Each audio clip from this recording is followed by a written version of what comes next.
Yeah, I can hear you.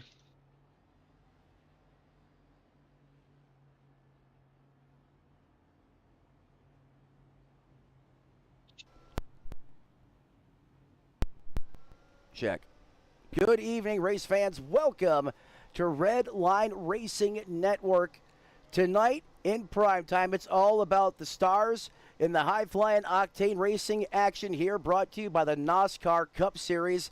It's time for HOTLANTA, modernly known as EchoPark Speedway. We can talk about that at another time, but tonight it's getting fired up. It's going to be rowdy, and so hold on for the ride. Make sure Grandma's got all that kernel-free popcorn. Is up in the Tono Trapassa Memorial broadcast booth. Yours truly, joined once again by Mr. Rogers, a.k.a. Sean Rogers, beast mode driver out from the Alpha team. Sean, the question I have for you is this going to be a beautiful name in the neighborhood, or is it going to be treacherous and a long night for some of these guys? What should we expect tonight?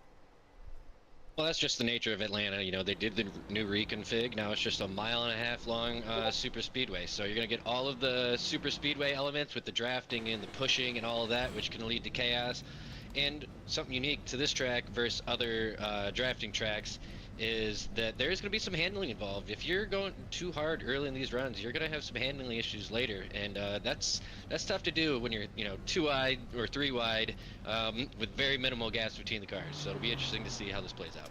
Certainly will. You know, this track kind of a hybrid. It's not exactly a super speedway. It's really not a typical 1.5 mile oval.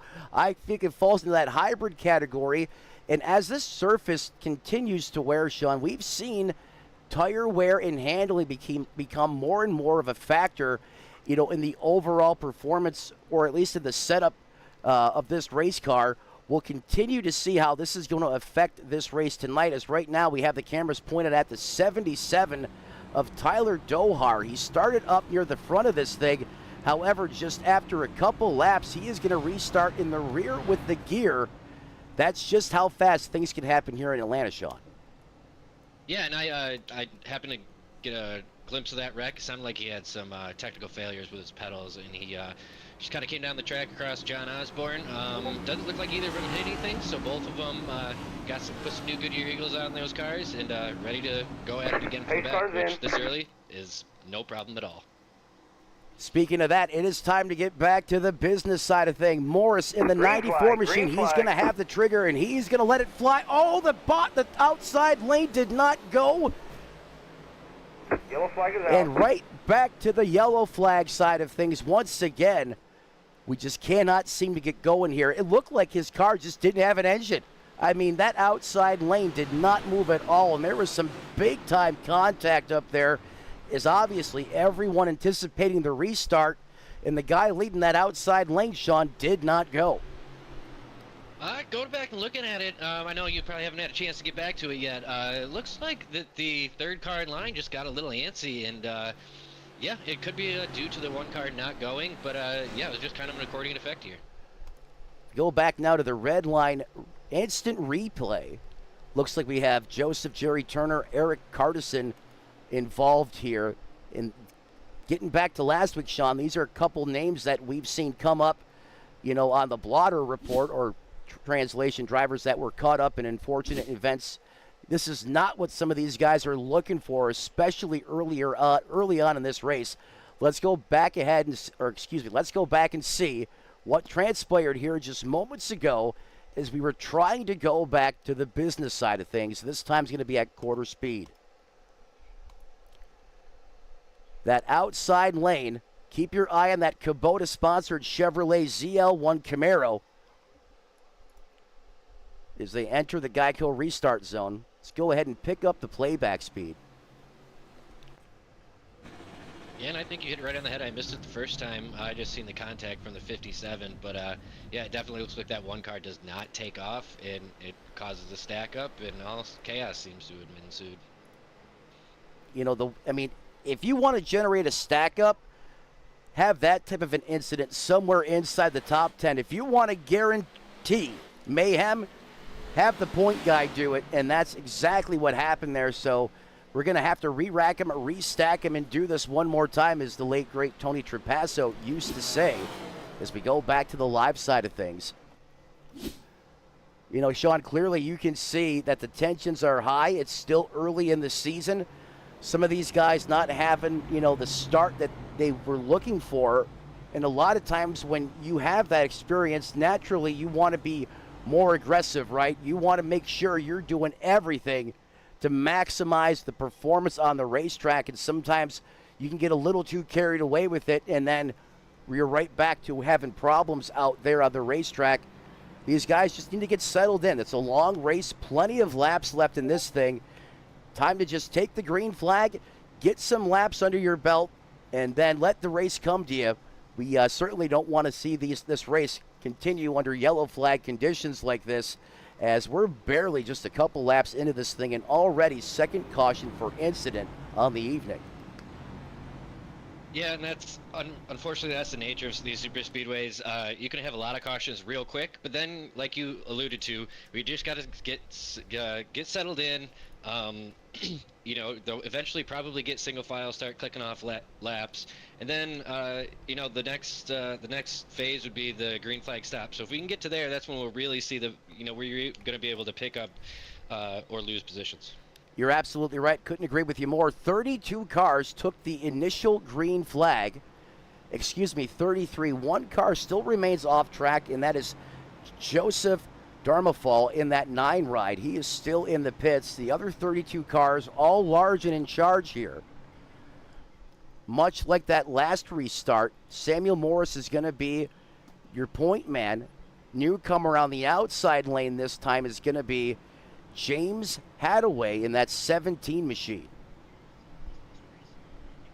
He's got that Lando Norris paint, a little throwback to the current and reigning F1 champ. So I like the paint on that. I like the paint on that car.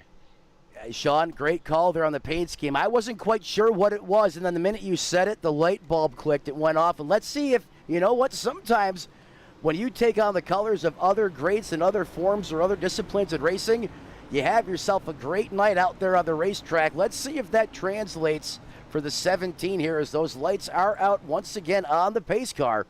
Let's get back to the boogie here in HOTLANTA, a.k.a. EchoPark Speedway. Sean, I still hate the name change. Just say it. Yeah, I'm not a fan of it. I'll always call it Atlanta. And I'll always, as much as I've grown to love this configuration, I'll always love the old. But green flag, here green we see flag. the Toy Story 94 taking off. Much better start this time, and it looks like they're going to be able to work their way into turn 1. I agree. That was a disciplined restart there. Everyone up through the gear or the sequential gearbox, and what a restart there by the 94. Look how fast that draft starts to take effect. You could see how the pack was just running down. Oh, we have problems in the back of the field. However, the caution flag is not going to come. Oh, another big problem. Some trouble in the. Looked like I did not catch who that was. Came across the nose of the 17, James Hadaway, and kind of got him up in the wall. Hadaway lives on. You got a little bit of front end damage here to that Chevrolet Camaro. We'll see if that impacts his performance. However, he was the beneficiary in that deal. The other guy, not so much, as he got punted out like a wet noodle there into the top shelf of the racetrack. All of this, we still stay under green flag conditions. The Toy Story car, the 94 machine, carries the point here. Sean, we are looking like the Blue Angels behind him in formation. These guys are really mixing it up here early. Yeah, and you know, as kind of backwards as it sounds, when you have a chaotic moment like that, it tends to separate the cars a little bit, and they tend to, you know, just get in that formation on the bottom. They realize that we just dodged another bullet. Maybe we should settle down a little bit. We got a long way to go here tonight. That's a great point. However, it takes a collective effort, you know, a mass, you know, agreement from all the drivers out there. As for 3 wide momentarily right there around Tyler McMurder, around that 15th place, as we keep the cameras pointed up here at the point. The 91's thinking about splitting the middle there. That Coca-Cola number 6 Mustang decided to come down and block it. But just as you were saying, let's settle in and just run some laps. The 91 doesn't seem to want to do that as he keeps looking to go to split those two leaders up front and send it up the middle if he has the opportunity. Yeah, extremely aggressive by Mike Allard early, but, you know, he wants to get to the front, and I don't blame him for that. As we see the 6 car, he's going really high here. Something that we want to look that may come into more play later as we get down to business. Those cars are going to be a lot closer coming through these turns, trying to side draft and kind of stall that bottom line. And it looks like the 91 tried to slide in, and he does, and he's going to take the run and maybe lead this lap. Tell you what, Allard there really forcing the issue here early, however, was able to make it work on a Louisville slider, as Sean just alluded to. Check the box, we have a new leader in town, and that is the 91 here at Phoenix. Outside of him, though, Sean, everyone else really seems calm, cool, and collective right now. You talked about the 6 machine of Fisher there kind of washing up the racetrack on exit. You think that's a performance problem, or is that just the line that he seems to be running right now? If I were in that position, I would be trying to be a little more conservative. You don't want to be crowding the low line this early in the race, because one little squirm and you can wreck the whole field. So I think he's just going up there, just trying to be conservative, leaving plenty of room, because what you're going to see is this bottom line. The 1 car, I kind of seen it out of Joe Tardif there. They're going to get tight here on that bottom line, and they're going to drift up. So he's just kind of allowing a little bit of buffer just to kind of keep things going. Yeah, Tardif there, you know, just doing what he needs to do right now. You can see these drivers are starting to generate a little bit of breathing room in between them.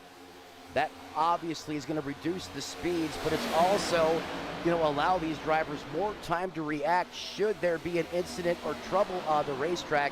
It's a 2x2 side-by-side Noah's Ark affair right now as we currently work lap 21 of the scheduled 150 being written into the history books.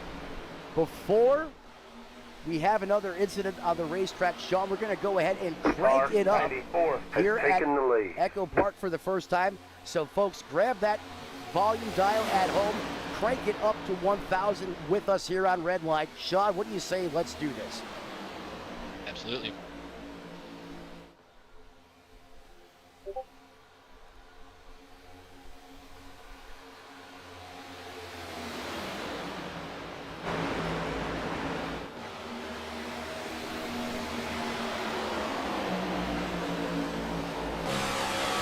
Yellow, yellow, yellow. And just like last week, the minute we go wide open coverage, the caution flies here at EchoPark as we widen things back out.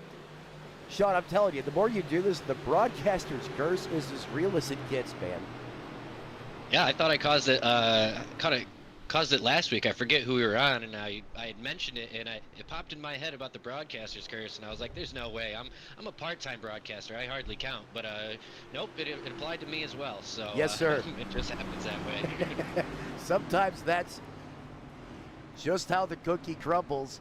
Is the third caution now for incident reigns supreme here under the hot Atlanta skies. I'll tell you what, it may be early in the season though. You wouldn't realize it, though, given the current weather conditions right now, as we'll go ahead and share that with all of you folks at home that are currently joining us right here, hanging on for the ride. Track temp right now at 109 degrees, Sean. Partly cloudy skies. That ambient air temperature right at that 75-degree mark, but that track temp well north of the century mark. Yep, and those hot temps, and with this newer configuration that, you know, definitely favors people who can handle a car, they're going to be slipping around out here. So tire wear, and as I was mentioning, cars kind of sliding up off the bottom. It's slick and hot out there. And that will only magnify as those Dr. Feelgoods transition to Dr. Feelbats. I know we just had a update today, Sean. Season 2 released. I didn't get any seat time in the car since that update. I don't think you have as well. No. One of the things I would do here at this racetrack, especially if we knew we were getting ready for a long green flag run, is I would start to burp the throttle, at least on corner entry, to prevent it from wanting to slide up the racetrack. How much of an impact does that have on saving specifically that right front tire when you do that? Yeah, all you gotta do is get out of it a little bit. You don't even have to do a full lift, just enough to get the nose pointed to go through the corner. Otherwise, if you try to hold it wide open, you can probably do it early in the run and it won't kill you. But if you try to continually do it throughout the entire run, you're just gonna be sliding that right front up the track. And on newer tires, you'll be able to get away with it. But as they wear, you're gonna see cars coming up off the bottom, and if they start holding each other tight on through the corners, like I expect them later in the race to generate that side draft, that could spell problems. Absolutely could. No takers on pit road. At least that is the story for everyone inside the top 9. First driver on fresh Goodyears, that's going to be the 44 of John Osborne. Everyone else on back has at least been down pit road once or more since we took the initial green flag here. The 94 going to have the button here again, Sean. When we go back to green flag racing, I'll let you take this one. Yeah, as we see him coming around, I think this is 1 and 2 through here. 94, he hasn't really relinquished the lead since he's been up here. There's been a couple guys, he has relinquished the lead. He's had a couple guys kind of slide in front of him or whatever, for brief periods of time. But he's just managing the lanes. I like the way that he's protecting that bottom. The top lane can be fast. You just have to have cars really, really pushing. So the bottom is going to be the preferred lane. And the way he's kind of working kind of both the top and kind of controlling it from the lead. It'll be interesting to see if he can continue to do this throughout the race and put himself in a good shot to win this thing. I couldn't agree with you more. It really seems like Morris has the experience not only at super speedway racing, but leading here at Atlanta. He seemed to be very comfortable making those lane changes, understanding where the energy and where that air is going to be, and he's done a masterful job keeping this 94 Chevrolet up front, at least through the first quarter of this race. Pace car works its way through the 3 and 4 complex. Sean, it's Cobb, but not for long, as we get ready to dial it back up here to 1,000. Go ahead, take us back to green. All right. We got Morris here as he heads into the Geico restart. Green. Foot on the pedal and pretty good start off. Everybody gets away clean. We got a lot of pushing there on the outside lane. It looks like Josh Taylor is pushing Joe Tardif. But quickly, Daniel Morris goes up and blocks that energy. As we were just talking, is the 87 of Josh Taylor slides into the bottom, and Morris is going to retain the lead through 1 and 2. Morris needs to get down. That trade is coming out of the bottom. If you notice, those two cars tandem up on the outside. Sean, I'm not sure why, but it almost seems at this racetrack, if you tandem in the corners, it hurts you. Oh yeah, definitely, and it's, it's not going to make you much faster, and it is super sketchy. One, you get a little off center, you're going around. So a little risky, but on the restart, the speeds are low enough, you could probably get away with it for a corner or two. Not only that, more problems now for Tardif as he wants Christmas to come early. He has gone Christmas light mode, getting a case of the blinkies there. However, it seems to now stabilize as the front 4 cars, that's going to be Morris, Lilly, Taylor, Anderson, are now single file. In fact, throw Tardif in the 98, and don't want to butcher his last name there, the 56 machine, all single file. As we now work lap 28 of the scheduled 150. Look at the commotion, Sean, around that 15th, 16th place right now doing business on the racetrack. That's Kyle Kendall. He is in the heart of the hornet's nest right now. Yeah, I think it's got a little wiggly there. You see how much that top lane disintegrated. The one car started on the outside of the opening outside lane, and he's drifted all the way back to looking about the 9th position. So just getting him out there, you see how not having the energy can affect you. Absolutely. You can lose a lot of ground here quick, fast, and in a hurry. In the way this car, just to change the subject here a little bit, the way this car performs out here when you lose the draft at Atlanta seems to be more costly. You pay a greater dividend than a track like Talladega or Daytona. it just seems to fall off a cliff. The minute you pull out of line or you get shuffled out, it's like someone pulls the proverbial air brake on this car as caution reigns supreme yet once again. Yep, and I look back to see what happened here. Still Looks waiting like for it to... back in the field. Yeah, it was further back in the field. I'm still waiting for it to update on the black box. And Sean, as you know, infamous Week 13 is upon us, and the bugs are back with the most recent iRacing update, and SDK is taking its time updating the excitometer, aka the incidences that transpire on the racetrack. Let's see if I got it locked here on the replay. Let's go ahead and roll it. See if we can figure out what went wrong.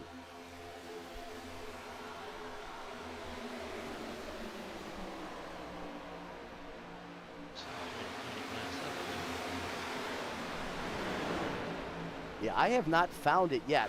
I mean, I know for certain the yellow flag flew.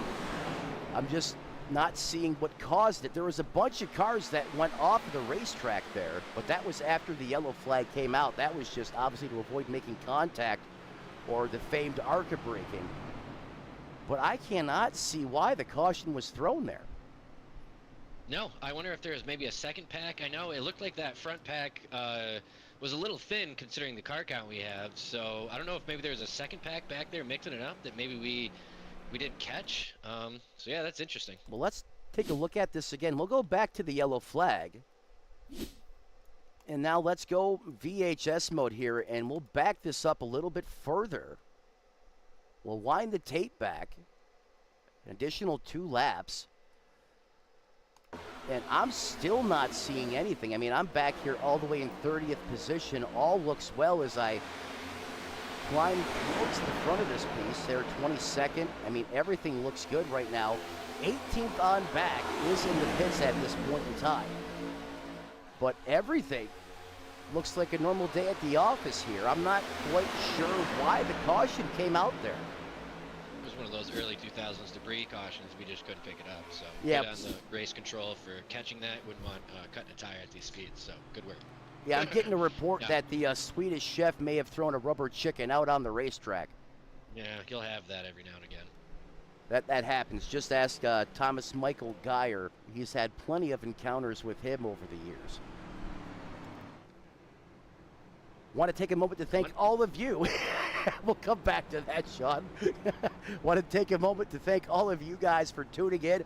However you get this great content, welcoming us into your homes and onto your phones, or however you view YouTube content. Want to thank you for being here along for the ride. Also, want to take time to thank our sponsors, our Strategic Family Alliance members, Team Watson Racing Setups. If you want to put some serious boogie under your hoodie, TWRS is best. And of course, Whitehead Race Wrap Designs. Get a whole new look, state-of-the-art, and authentic, one-of-a-kind. That is Whitehead Speed Wraps. You were saying, Sean, you almost sounded confused there for a minute. Yeah, I was unaware where you're going with that one. We got rubber chickens, and we're mentioning, yeah. So I figured there's maybe a backstory. Maybe you could share that. Oh, there's definitely a action, and we get single file. there's a backstory there, 100% for certain. And this goes back probably almost 7 years ago now between myself and the 5 ride. Perhaps if he podiums today, you know, you can ask him about it during driver interviews. How about that? I don't want to steal any of his thunder. All right, well, I'm not supposed to be rooting for drivers. I'm supposed to be objective, but we need to get him in the top 3. So we can. Hey, it's my rooting interest. It's week 13. We can make an exception this one night. Those lights out on that iRacing.com pace car. Do I dare even think about going back to all-out wide-open coverage? As it seems every time we do that, we invoke that dreaded yellow flag. Is the pace car definitely getting his money's worth? He's led a lot of laps out here thus far. Is this the 4th caution for incident in the early going? The 94 continues to be the main storyline. as he has had an Pace car's answer leaving. for every challenger thus far as that pace car pulls off down to pit road. There he goes. Here we go, 2 by 2, side by side. Green into flag, the Geico green flag. restart zone. He's going to murder the loud pedal, push it through the floorboards, and another excellent restart from Samuel Morris. Yeah, and I like how normally at every other non-super speedway or drafting track, you really want to get a good jump. At these, you want to try to keep that car behind you as close as you can. Otherwise, you get too far out and they can make a run on you. So that was a really good job by Samuel Morris to keep that 87 tucked in close to him and allowed him to get a good jump, as we see that top lane just fading so much just after one lap. I mean, they have fallen off of a cliff. It's like they have half the horsepower, it seems, at times, than these cars they're not even really organized on the front either. But how about Tyler McMurder? This is last year's winner, and he called it a fluke. I'll say it was a little more than that. He likes to be very reserved, but I'll give him the credit where credit is due. He is up 14 positions, just cracked himself into the top 5. Tyler, I see you. However, biggest mover of the race, just one spot in front of him. Shane Haar in the 21, up 24 positions and 36 laps. Sean, that's impressive. Yeah, absolutely. On these kind of tracks, coming from the back to the front is, it can happen multiple times per race. But, great job by Shane Haar here. Whether it be through strategy, and he's probably had to dodge a few wrecks on his way up here. He finds himself in 4th, and he's ready probably to just hang out and hope this thing goes green for a while, and he can just keep that track position. You just read my thoughts as well. I was going to say the same thing. If you're up here inside the top 5, top 10, you want to see this thing stay lean, mean, and green. If you've been one of the other guys that's been caught in some of the early mayhem, if you have damage on your car, you're desperately trying to get fixed, you're praying for a yellow flag right now. But this is probably the most calm we've seen the entire field since the natural green flag that we took earlier on in the evening. Everyone pretty much single file through the top 10. It starts to get 2 by 2 side by side right around Allard in that 91 machine, Sean. Yeah, it looks like they're kind of attempting to get a run, but as I mentioned earlier, to be fast on that top lane, you have to be super organized. You have to be right on top of each other. So it's going to be a slow climb. You're going to do it one car at a time, but I wouldn't be surprised if they can stay organized, if they can bring it back up. It's going to be 2 guys in the lead. They're trying to. However, the 44, he's starting to get tight there in the center of the corner. You see how he washes up the racetrack, talking about Osborne there. One car off the surface there. You can see a lot of front-end damage to that race car. That would be one of the drivers praying for a yellow flag here. The 77, now here's an interesting story. Remember, he was up at the front of this piece when we took the initial green flag. He was involved in the very first incident, went all the way to the rear with the gear, yet here he is, basically almost leading that outside lane now as he continues to work. No, as I say that, he goes back down to the bottom. You can see that momentum was starting to fade, and the 77 made a great call there of Dohar to get down. Yeah, and he mentioned he came over the radio after the wreck and said he was having equipment issues. It was his pedals.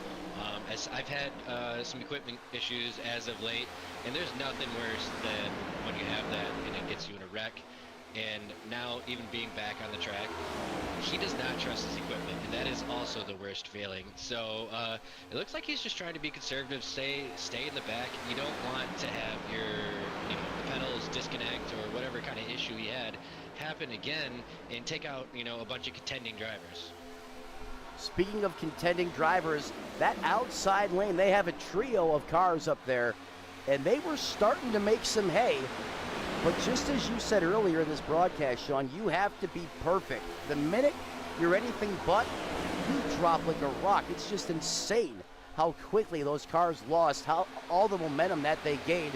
The 77 going to have to stuff it back down there at the bottom. However, the 44, the same number that you drive, depending on the league, Sean, so kind of resonates with me a little bit, just like when I used to call your action out there on the racetrack over a couple, well, almost 4 years now. I can't believe it's been that long.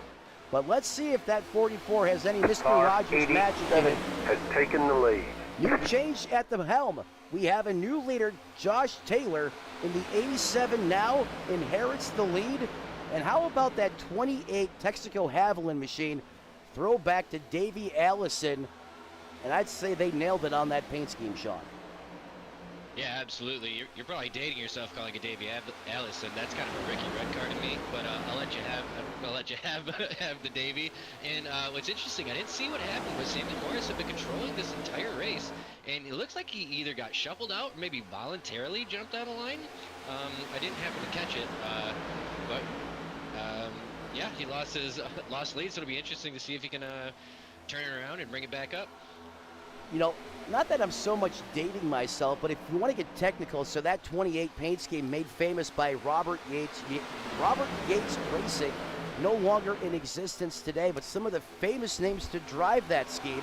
You mentioned one, Ricky Rudd, Davey Allison, the one that I correlate with just because that goes way back to when I was just a couple years old watching NASCAR with my father. I remember when he passed away, one of the earliest memories I have, which is strange, but nonetheless that it is. You also have Dale Jarrett, Swervin Irvin. Ernie Irvin drove that paint scheme too. A lot of great names that, you know, you often associate with the golden years of NASCAR, you know, drove that iconic paint scheme. Great to see it out here on display in the digital realm. It's, oh my God, they were almost 5 wide. I'm not sure what that was. We had one guy all the way down to the flatlands. See if we can wind this back here. He's going to take control over the main broadcast. He's going to wind this back a little bit.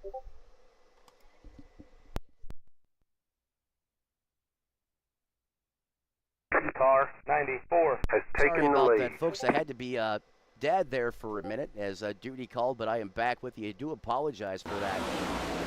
I'm not sure. Someone hit the... Oh, someone went face first into the fence and somehow flung it back straight. They caught the car. Everyone flared out, stayed out of it. We stayed green flag racing. That was one of the most bizarre moments I've ever seen here at this racetrack. But, Sean, here we are. Lean, mean, and green. Oh, the 91 of Allard gets a piece of the fence there. Yeah, and you will not see that in a Daytona or a Talladega where a car is just going to kind of get loose and, you know, put it in the fence. But that's just the kind of unique nature of this new Atlanta layout. Don't look now, but that elite wrapped Chevrolet of Tyler Dohar is gone feast mode back to the front. He has worked his way all the way back up to the podium, Sean, on the outside lane, which has suddenly come to life after we get some wear on those Goodyears. Yeah, and I wonder if this wasn't a calculated thing. I'm still new, so I'll start to learn the teams for all those listening. I'll get all that figured out. But I wonder if he has an alliance worked out with some of these guys. He went back to grab them and bring his boys back up to the front because he came back up here. It could have been more than 5 laps. And now he's back to the point. If I remember correctly, he was involved, and I think you alluded to it, in that first incident of the race. So, whoa, that car got stupid loose. What a save. Oh, there it goes. Yellow, Here's yellow, a big yellow. one. And there they... Oh, Ken Dahl's in it again. T-Mac, the HMFIC. Thomas Geyer involved. Joshua Barr. Multiple cars are demolished after this incident. All starting on the checkup, the reaction to a big-time moment for the 77 as he lives on to race another lap. Everyone else behind him, some of these guys, their races have come screeching to a halt here as caution out for the 5th time now today, Sean. Yeah, and that's that was our first big one, and I don't know if it will be our last, but that took out a lot of good race cars. Absolutely did. Let's go back here to the red line replay. Keep your eye on the 77 as we were just talking about the way that he came charging back to the front.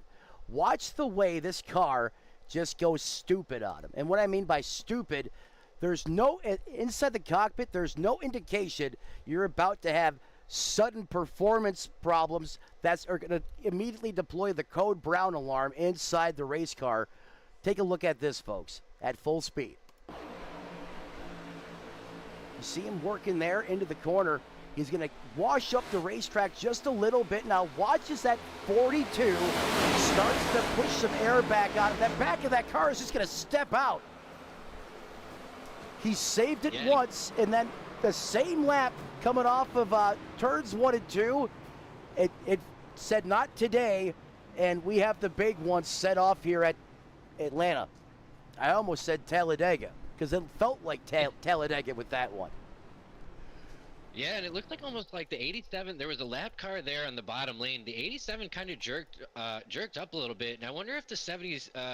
It could have either been an aero issue or the 77. You know, kind of had just a twitch in the wheel, kind of like wondering what's about to happen, and it just kicked that rear end out, and yeah, right in front of the whole field. And a lot of these cars, there's nothing you could have done about it. You know, let's jump on board with Dohar here. And sometimes as a driver, Sean, when you see a car react or change trajectory like that naturally, instinctively, you don't mean to make a correction to the car's trajectory. Sometimes it just happens, especially in situations like this. So let's jump on board now with Dohar, the 77. We're going to go inside. We're going to join him at the controls. And let's look at this at full speed playback. Here we go. Oh, yeah, he reacted to the 87, and that's all it took for that car to be out to lunch.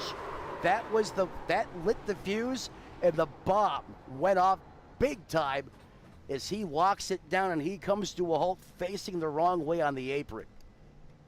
Great call on that one, Sean. You sniffed it out in a heartbeat. Yeah, well, I seen the way he came up, and, you know, when, you know, at these super speedways, you're always hyper alert. So you see a car, you know, make a sudden move, your brain instantly is like, oh gosh, something's happening, you know, in this bottom lane. You know, it was nothing, but at that moment he had, you know, 0.1 second to react, to think, you know, is this wreck going to end up in my lap? And just that little twitch of the wheel, and with how handling, you know, really works, especially in that top lane, that rear end just came around. We've seen it on another car earlier, so it is definitely showing its ugly head here.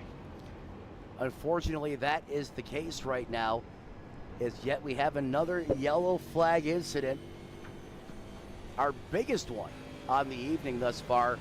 Multiple cars involved here, and you can start to see the carnage from this race starting to tell its tale. You mentioned earlier a lot of big names in the back of this thing. One I see right off the bat is Jason Metcalf in the 29 ride. He has lost 20 spots since the start of this race. He has damage on this car and is not driving how he wants it. Dharma Fall also. Nick Betts, Jerry Turner, Justin Knapp, Tyler McMurder also caught up in the clutches of disaster here at Atlanta. This, however, as we all know, Sean, with restricted deck racing, as we go back to green flag racing, this could give someone else a chance to punch their ticket into victory lane. Yeah, absolutely. Green flag, Attrition green is the name flag. of the game here, as Tardif starts us off with a good push from Josh Taylor. Looks like they're going to get a good run, and they're going to pull. Oh, as he jumps to the outside now, I don't know if he's going to try to pull him along, and he's going to slide back down to the bottom and continue on through two. Taylor and Tardif, as Tardif now enjoys his first lead of this race. Morris still holding strong there in the 94 machine. 3 wide. Holy hell. We are 3 wide. Samuel Morris ripped into the outside of Tardif, hoping that that 91 would go with him. The 91 is going to be the one who decides who moves here, as they have a little bit of contact. Yeah. And it looks like he's going to stay in the middle lane, leaving Morris out to dry there, and he's going to drop back. Car 87 Yeah, we has decided taken to the see lead. who has the bigger lug nut challenge here at the front of this piece on lap 55. Who was the victor there, you think, Sean? Neither of them. Neither of them. You know, Great answer. sometimes trying to, you know, get a little, you know, some peacock in mid-race can lose you a lot of positions. Absolutely. You know, it's funny, the 87 kind of was a little bit of the catalyst there, the primer for that last incident. It's all nothing but daisies for this guy out of with the Red Bull ride. He is leading this thing. And there's a lot of cars out there that are used up from a minor twitch out of that race car. Yeah, well, Carson Hocevar said it best. You caused the wreck. A lot of the times, you're not the one that you get out better than most. So. Yeah.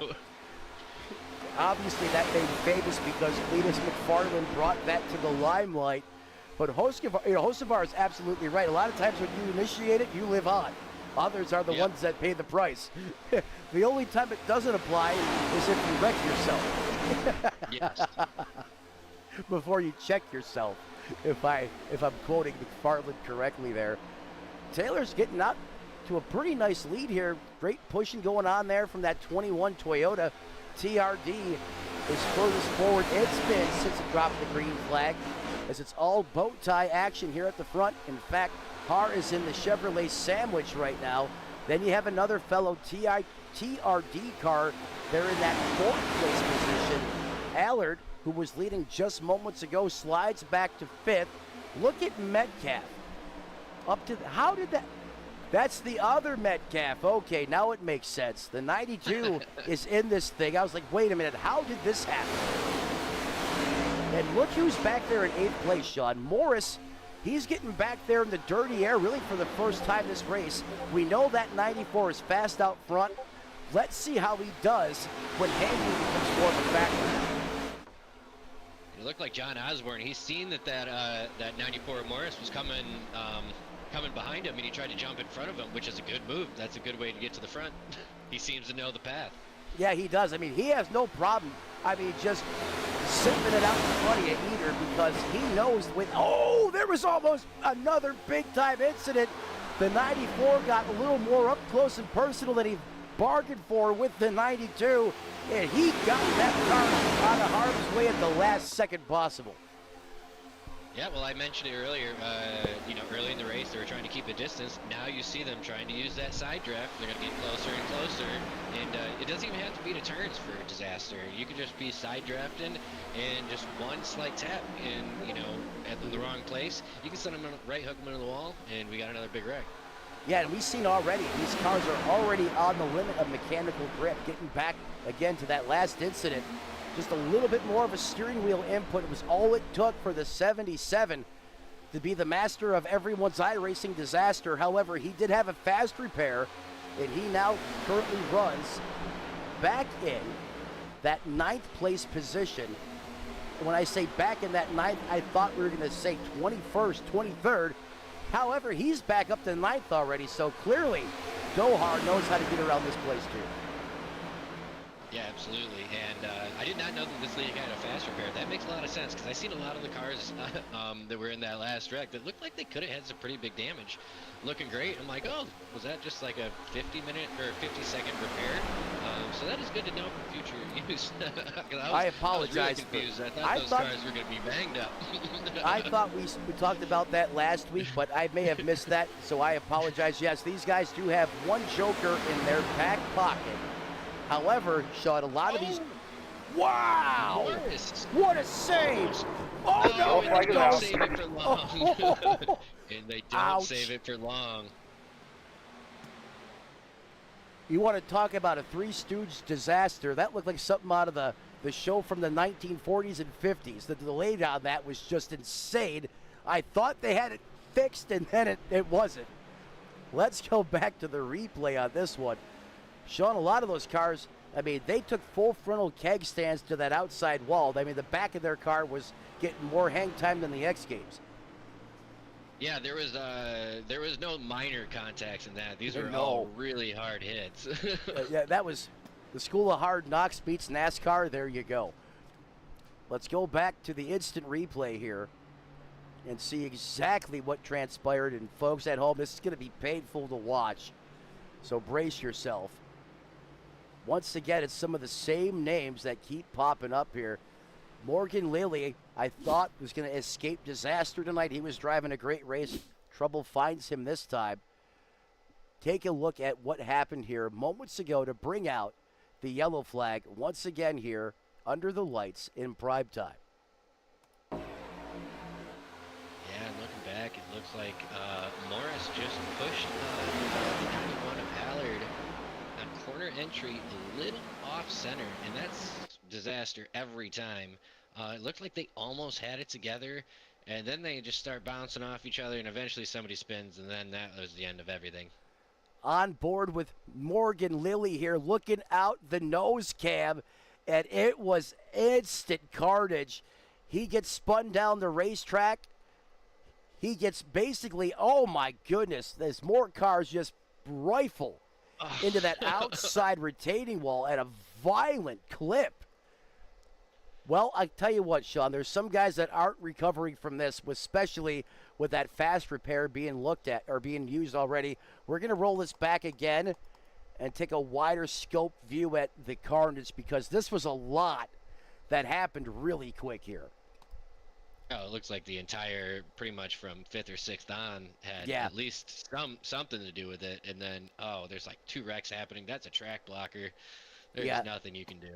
Yeah, they basically clogged all the escape routes. And once that happens, Sean, as a driver, you know, there's nowhere you can go but into it. No, and you're down. You're down on the brakes. You're shifting gears, and eventually you start sliding the tires, and you can end up spinning yourself. So, it's just tough, man. You try your best. Yeah. I'll tell you what, it looked like the 60 was a Patriot missile that was locked onto a bogey. I mean, the 94 thought he was going to escape clean on the high side of the racetrack, and they just came up and massacred him right in the driver's side door.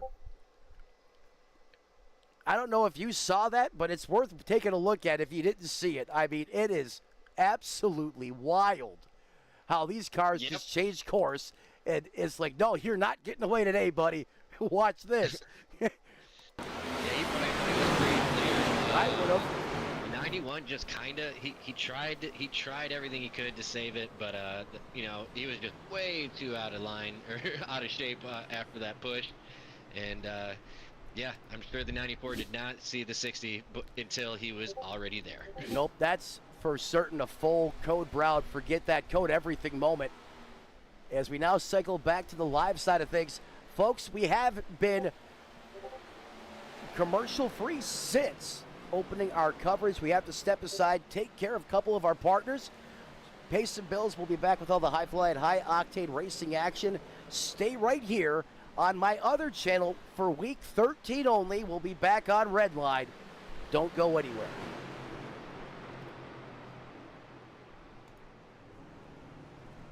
Go ahead and mute your mic as well, Sean, just to make sure it doesn't bleed through, please.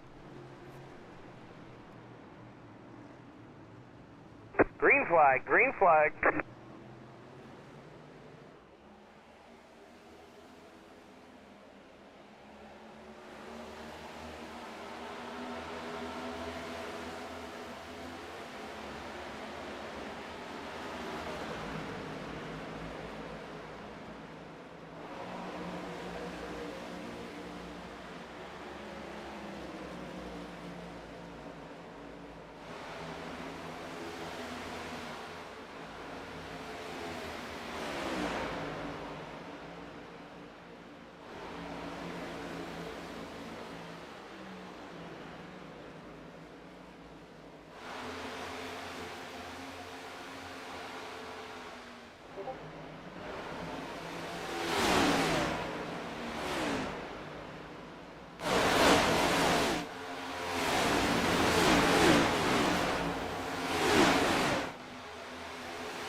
yellow.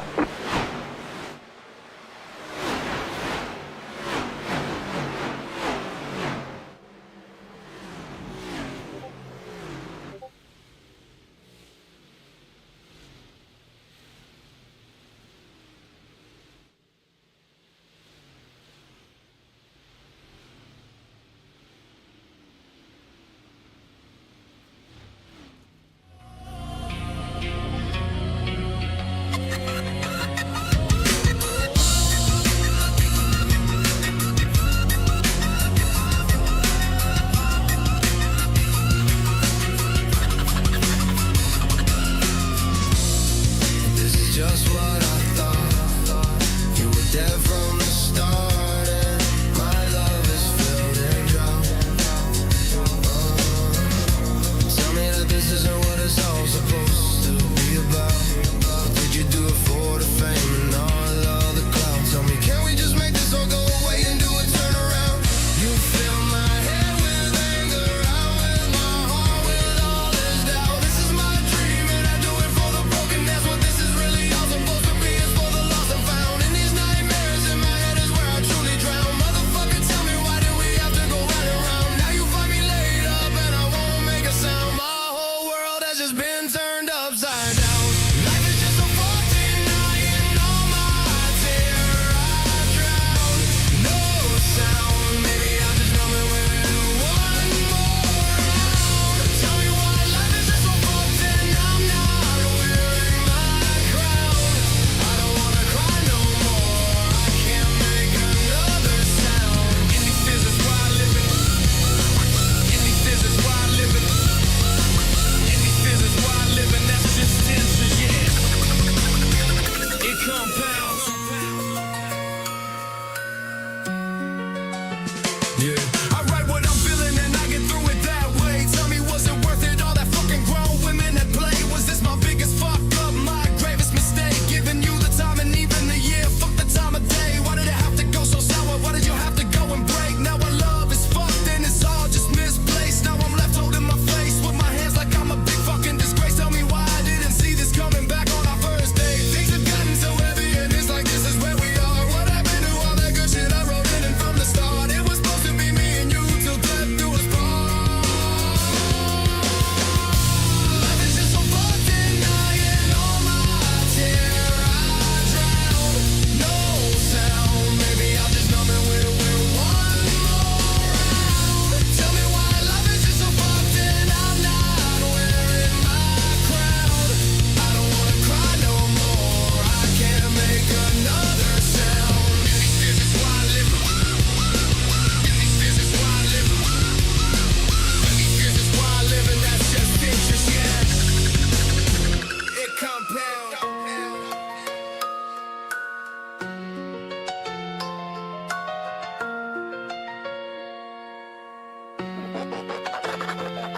You had to go and run off, what the fuck was all that about? It's not like I didn't do you right and provide. I did the best I could, I gave you all I had. Tell me what the fuck went through your head, was it really all that bad? Tell me, cause it really must have been sad to be you. And yeah, that's just how we ended and we became through. Thanks to your shallow ass and the things you put me through. That was the mask slipping and falling, that was the real you.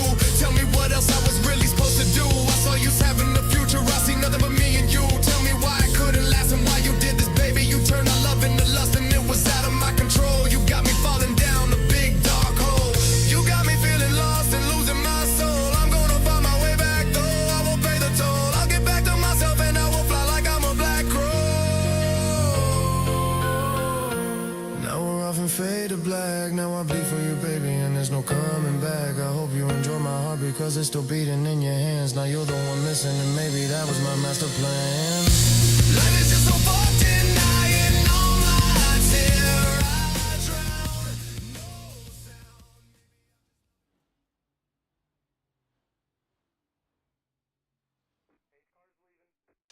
Race fans, welcome back to Red Line Racing Network. Currently on Devil Charger channel, here for week 13 only as we go back to all the high-flying, high-octane racing action. Matt Metler and Mr. Sean Rogers up in the Tony Trapasso Memorial broadcast booth as we get back to the business side of things. Sean, green flag back in the air.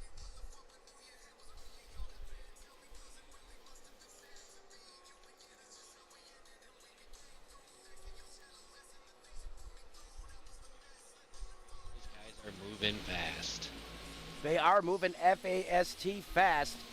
Just as these laps are clicking off the scoreboard, even with the cautions, this race is going by at a pretty good clip. Yeah, definitely. You know, they're short cautions here, so even if you start stacking them, these races can move. Absolutely, I could not agree with you more. Also want to take a moment to sound off everyone showing up in the youtube.com live chat. Charles, I see you out there. Thanks for stopping by. McCoy, 5583. Appreciate you being here. Sam Morris being rooted out in the chat as well. 6937 also in the house. Luke, what's up? Thanks for stopping in tonight. Let us know who you're rooting for. Obviously, I can get the gist from a couple of you guys. We'll try to isolate these drivers, give them a little more screen time for you in the last half of this race, or the back half of this race, I should say. However, nope, look who's back at the front, large and in charge once again, Sean. It's Morris. Buzz Lightyear is doing his thing and doing it well. Josh Taylor's kind of pulling on this bottom line. The 69 is peeking out. Chris Leota is trying to get that top lane formed. They got 4 cars, so let's see if they can stick together and make a move up to the front. You know, you mentioned in your keys to success that outside lane, they just about have to be perfect. They are trying to get, they can just get a little tighter. There you go, as they tighten up. There's the momentum, and here comes the dark horse. 2 dark horses working together to lead this outside lane of 4 cars have now surged ahead and take over. Oh, almost got loose into the tri-oval. That's a problem spot on this racetrack, or excuse me, coming off the corner where that car unloads, and it got sketchy there. That cost them a little bit of momentum, and the 87 rockets back to the lead, almost contact. Oh, they got on the wall a little bit. Looks like they're going to get shuffled out temporarily 3 wide, but they're just going to switch positions, and maybe, you know, maybe the 69 thinks that he can push the 6 and they can just continue the run. Yeah, the 69 really likes to switch positions out there on the racetrack. He's done that. He's done that a lot over the course of this race. How about we jump on board with the head cook, chief, and bottle washer, Tyler McMurder, in that Chevrolet ZL1 Camaro. Currently runs in that 8th place position. Let's jump on board with him and see how T-Mac on the attack gets around this place. Yeah, and he's keeping a good distance. He doesn't want to get too close. When you're 4th in line, it can get ugly when you start to push on them. But you just got to keep that air bubble and just keep that 3rd car so that he can stay as close to the 2nd as possible. And that's how you get these lanes moving here at Atlanta. As it looks like you see kind of off to the right there, they're pushing hard through the tri-oval. They're pushing. You see that little lift as well going into the corner, preserving that right front. We talked about that too a little bit earlier in the broadcast. So Car has taken the clear lead. that a lot of these drivers in this field know a thing or two about getting it done at the Super Speedway Hybrid, a racetrack that has the soul of a super speedway with these massively banked turns, but has the heart of a 1.5 miles, which was the former Atlanta. 83 laps currently written in the history books of the scheduled 150. Currently, it is Taylor, the 92 of Metcalf, the veteran, has found his way to the top 3 shot. He now slots in 2nd. How the heck is Kendall in 3rd? It seems like nothing has gone right for this guy. Every time the yellow flag has flown, the car looked like it was left to die. Yet here he is, McMurder now to 4th. Yeah, and that's just, you know, you just got to stay in it. Get the damage fixed if you can. You try to use that, like, fast repair as a last resort. You know, because if you get, you know, those random 2 minutes, you know that you can get that fixed. So he could be sitting on another one and just being in the back, hiding and just trying to stay out of the garbage while you're trying to get your car put back together. Yeah, eventually you find your way to the front. Look at Fisher, this one-man army, trying to just overtake the 46. He got ahead of Steve. I'm not sure where that came from, but look at him doing it by himself the hard way. Actually edges ahead of him through the corner, and now he's going to get help from the 17. Yep, big push from the 17 down the back stretch. You got to give him a little space here. You don't want to push him in the corner. Yes, And he does. ideally, he should be lining up with him right through the triangle. Almost right on cue or in sync with what you were saying. Now this 87 comes up to block as he felt the momentum shift up there. Oh, that 6 up in the nosebleeds again. He basically had a speed date with that safer barrier.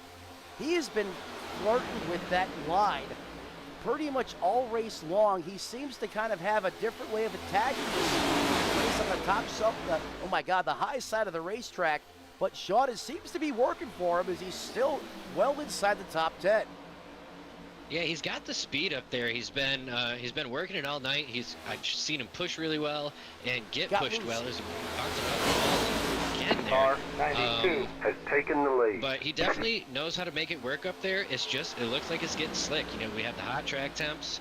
So I wonder if he's just having a little bit of handling issues and he's trying to get to the So it definitely looks like he's got his hands full on that aboard that 6 machine. Suddenly a bunch of these drivers having handling problems, including that 17. You can see just how tight these cars are getting on entry. They're having to get out of the throttle, and that car is washing almost up into the safer barrier. And the 87 got snake bitten by the honey trap that was set out for him when he got lured up to block the momentum from that high lane. And now because of that, he has been shuffled back to that 5th place position. So sometimes, Sean, it's about the balance. When do you go up top to take the energy from that runner to block that run, and when do you stay down? It just seemed like, oh, big time. Oh, he's still wiggling. How did the Are you kidding me? Fisher was all sorts out of shape there. I didn't quite catch what happened as I was watching another car, but he was definitely wiggling. Good on him for keeping it straight. That could have been huge. He was every race but Wednesday. Oh my! Yep, that That's car about time you hop in the bottom lane and chill out for a minute. Let the adrenaline. Bring it back down to the bottom. Let's just keep it right here. He may need a new race suit the next time he hops on pit road. But that was a great job getting that race car back underneath him. And Sean, look at this, how fast the landscape of this race has changed just in 3 or 4 laps. Almost everyone now is glued to the bottom. Yeah, and I mean, judging from the rest of the race, that could be temporary, but maybe they have kind of settled down and they realize that, you know, everybody's kind of used their safety net. We're getting down with the laps, so the more damage that, you know, you acquire now isn't as bad as if you got it on lap 20, because you're not going to have the time to get it fixed. So it's like they're definitely just trying to position themselves for the end of this race. As we now send it up top to the Big Johnson blimp, there's a driver you know very well, Sean. Stephen Harry, also now part of the partners here on the channel. So also want to thank Big Johnson for jumping on board and sponsoring the blimp cam. Stephen Harry, also one of the guys that made that legendary Moonshiners clip from about 4 years ago as famous as it was, now also a featured partner of the channel. Want to thank Stephen Harry for jumping on board with us as well. But this just widens the picture out and tells the tale.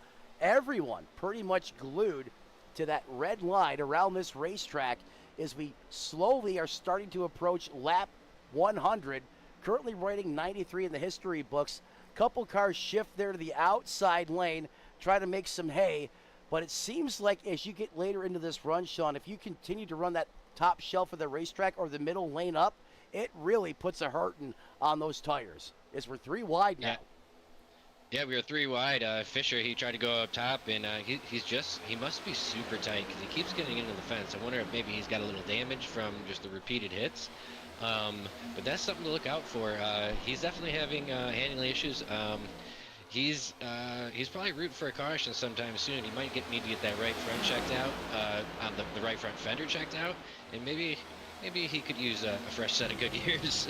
We're jumping on board now with the 17 of Fisher. Let's listen to the engine RPMs of this race car on entry. Also watch the steering wheel input, folks.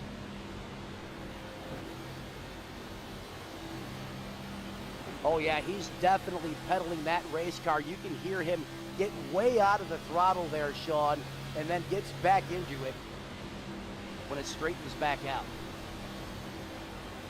Yep, definitely handling issues. Here he's stuck to the bottom. It looks like we still have a handful of takers trying on that outside, as you know, looking up through traffic. I seen things get a little wild there in front of him. I didn't know what we were about to see, but yeah, he's definitely he's even drifting off the back. He's trying to nurse this thing to the next caution. He definitely he needs to go see the boys back in the pit as soon as possible. Mr. Adapt and Overcome Kyle Kendall has found him on the wrong side of everything. It seems to happen here over the course of 96 laps, yet that Dark Horse Mustang has a fresh face on it, and he is all smiles right now as he leads this piece on lap 97. This is an incredible drive of just resilience and determination here from Kendall. You know, and that's what these take. You got to be resilient. You know that you're going to have some setbacks, but you just got to stick with it. And he's definitely done a good job of that tonight. So he's in the best seat in the house. So let's see if he can hang on to it. Don't look now. He'll probably get mad because I'm going to say his name here, and I'm sorry. I'm going to apologize ahead of time, Tyler. He has worked himself into that second place position after a devastating header he took in that race car about 25 laps ago. Last year's winner is now found himself on the podium in the runner-up position. Sean, with just about a little over 50 laps of this race left, is this where you want to be right now, where T-Mac is sitting in the catbird seat?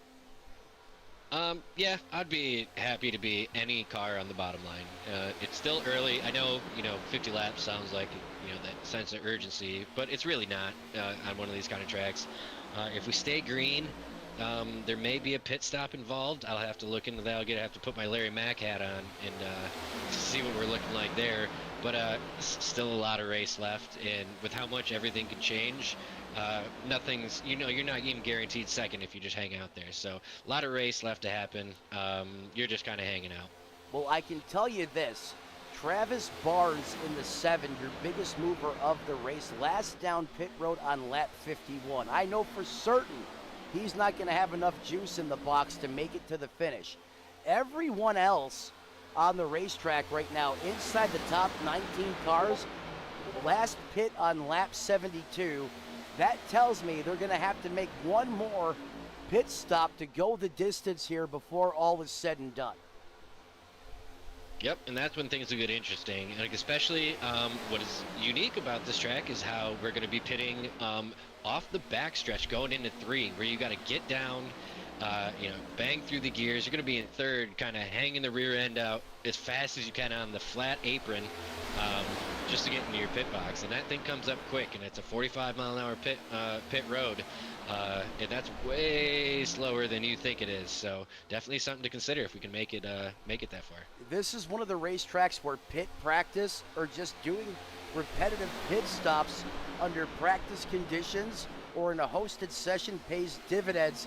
If you're fortunate enough to get a green flag pit stop, some of these drivers may have their chance here, and you're right. It's all about sending it down there on the flatlands. Remember, you don't have that banking to help keep you on the track. But like Sean said, you're going to go drift mode getting around there, or at least getting as much time as you possibly can when you're making that entry, and you really got to jump on those binders.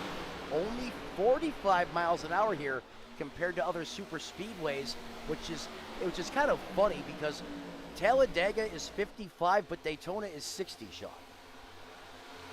Yeah, I don't know where they come up with these numbers, and I can tell you that Talladega at 55, once you get off the track after going 200, feels super slow. And this 45, we were here in my past few leagues, and yeah, that 45 that cone comes up and you realize you got to really be down. So and another thing to consider if we do get to that, we're gonna find out who your friends are, because you can't go alone. You're gonna have to go with a group. I would expect the radio to light up and people start making deals like, hey, I'm going on so and so.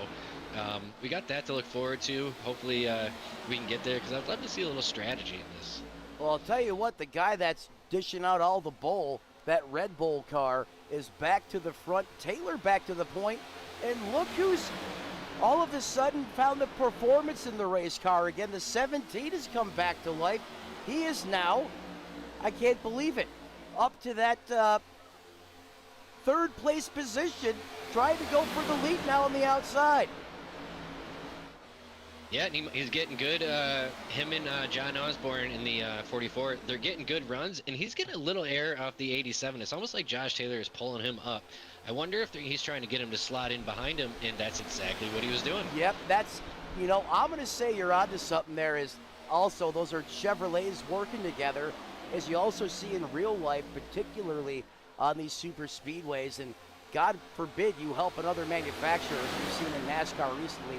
There's some pretty stiff dividends to pay, as it's now Taylor Hadaway. All of a sudden, no foul, no problem. His car's running great. Osborne slots into third, running a number plot that reminds me of your race car out there on the racetrack.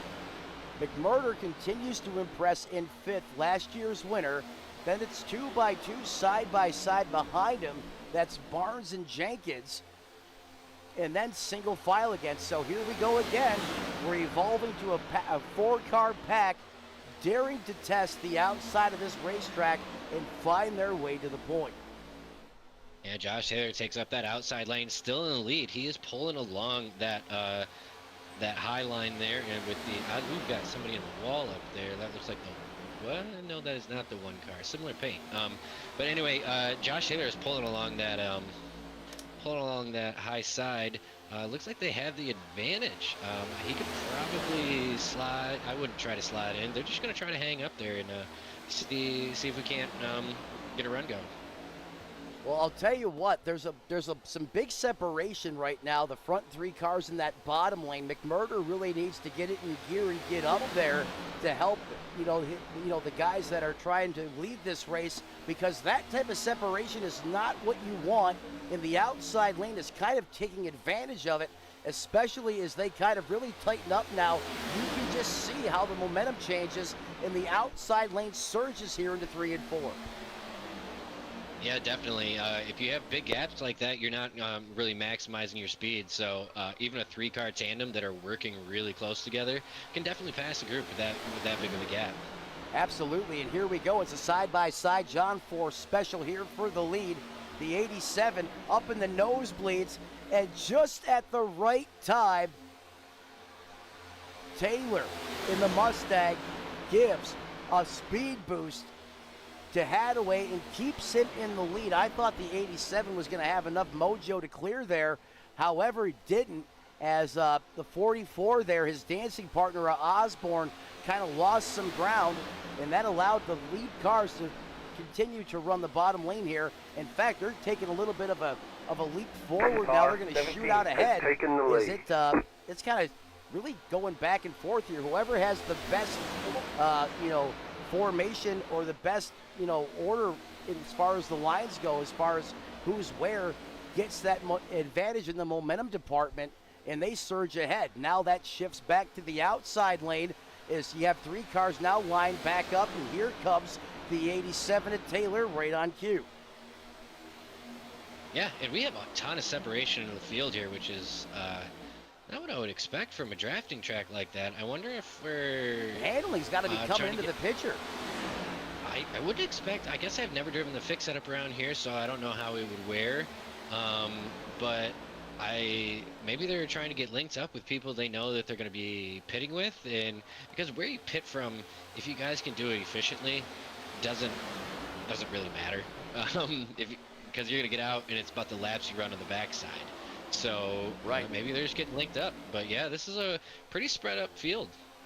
A lot of separation. I'm kind of shocked here, which is why I thought maybe the tires were coming into the picture, and that was part of the catalyst as to why we're starting to get stretched out like a typical 1.5 mile oval. I know one thing for certain. Josh Taylor, who runs in third, last down pit road on lap 51 as we work on lap 114. Sean, he has to be on fumes out there. What is that? You're going to make me do math. You said 54? That's lap 51.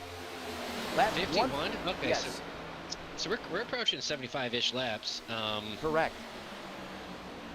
Oh no, we're not. It's 65. Oh, Sorry. excuse me. We're both horrible at math. I was thinking 75 too here, but still 65 laps. That's yeah, you put me on the spot, man. Yeah, that's. I don't know what. I'm trying to think of what a tank was, and it all also depends. I mean, if you're leading a lot of these laps, you're gonna have less. And he was in the lead for quite a while, so he's definitely using a lot. He used a lot more fuel then. Well, with the powers that be, let's jump on board the Devil Charger cutaway car here. In fact, we're going to jump in the cockpit. And as we jump in the cockpit on pit road, we can see... We have a wreck on the front stretch. Every time we go down trackside. Oh, there is a wreck. Well, we'll come back to that, folks, as I'm going to... Yellow flag is out. And there is the caution. Engage the flux capacitor back up to the booth. Actually, hey, someone hit the flux capacitor again, threw me back in the race car. Oh, yeah, big-time problems there. We went full-blown drift mode. Let's go back to the replay. Just as we jumped on board the cutaway car, looks like James Hadaway, Morgan Lilly, and Joseph Darmafal all involved here. Let's take a look and see what happened here moments ago. Let's go back to the instant replay side of things. Sean, what did you see from your perspective? Watching it back, looks like the 81 of Nick Bentz was ripping that high line, and it just stepped out on him. I wonder if, these guys haven't pitted in a while. These tires are worn, and he just got a little loose, and it looked like he mostly tried to get it gathered. And then he gets hit by the 98 of RJ Couteau, just trying to avoid it. And so yeah, unfortunate for those two drivers. Unfortunately, I'm getting a report that our replay team is currently down there in the the turn 2 snack bar, currently getting ice cream. So we're unable to bring you the replay right at this moment. But as soon as they get their keysters back to where they're supposed to be, we'll go ahead and take a look at what transpired there. However, Sean, this the 8th caution of the evening. The 87 has his prayers answered. Guess what? It's all business now as usual for the 87 as he's back on cycle with everybody. Yep, exactly. We got whole-scale pit stops happening right now, as I would have expected. These guys were begging for it, and it would have been interesting to see it happen under green. But now it's looking at we'll go green with probably about 30-ish to go. It's go time. Absolutely is, and pit road becomes the hottest spot in the racetrack or at this facility right now. Is everyone literally, other than Tyler McMurder, who stayed out on the racetrack, excuse me, fuel only for the 46. He was so far out in front of everybody and timing and scoring, I thought he didn't pit. He just took 2 Kansas Sunoco Racing fuel down and away, as did the 77 of Dohar stays out there on the racetrack, and I believe that's going to be a wave car behind him, or in front of him, I should say. Tyler Mack is going to either inherit the lead or start second place when we go back to green. Everyone else behind him, Sean, 2 tires or more. Yeah, that's a bold strategy with how loose these cars have been getting. But maybe he's banking on a couple more cautions and maybe go down and get tires later. I don't know. That's an interesting call. But, he had probably at least took 2, which it should be good. I guess we'll see what happens. I wanted to try to dial him up on the radio, but I have the chat disabled, so I'm unable to do that. But nonetheless here, Sean, I mean, he is right. Either this is going to make him or break him. I spoke to him before the race, and he really, reiterated that he won this race last year and he wanted to repeat, and we talked about just how tough it is to do in this series. But nonetheless, here he is, and he has the opportunity. He's just got to knock on the back door and punch his way through. Indeed, Mettler, indeed. But yeah, so now we're going to see the strategy calls. You're going to, Yeah, you're going to. I didn't even realize it made it funny there. Yeah. Anyway. Yeah, you got yourself in your track position. We're getting down to 30 laps to go. This is where, I mean, it's go time here. It is. It all comes down to this. I mean, now that give and take is gone, right? That, you know, that little window that you had, that margin for letting someone go or lifting instead of keeping your foot in is gone. Now it is all take. Pace car's in. These drivers are about to see red the rest of the way to the checkered flag as we get ready to go back to green flag racing here. It's about to get rowdy. Green flag back in the air. Let's get back to the business side of things. Well, and McMurder got a little loose to start as soon as he got on the loud pedals, so I wonder if maybe that was a little tire issue. But they get away clean nonetheless. Travis Barnes taking up second, and familiar face Josh Taylor coming up right behind him in third. And it looks like that bottom lane is pushing free. Josh Taylor jumps out to the outside. I'll tell you what, some of these drivers, they just love the high side, the top shelf of the racetrack. Clearly, I mean, the 87 loves hanging up there. The 46 one up there to block, and he has been a bottom feeder all race long. How does the 46 perform on that second to high lane? If he has to use it right now, he's in the middle. He's splitting both of them.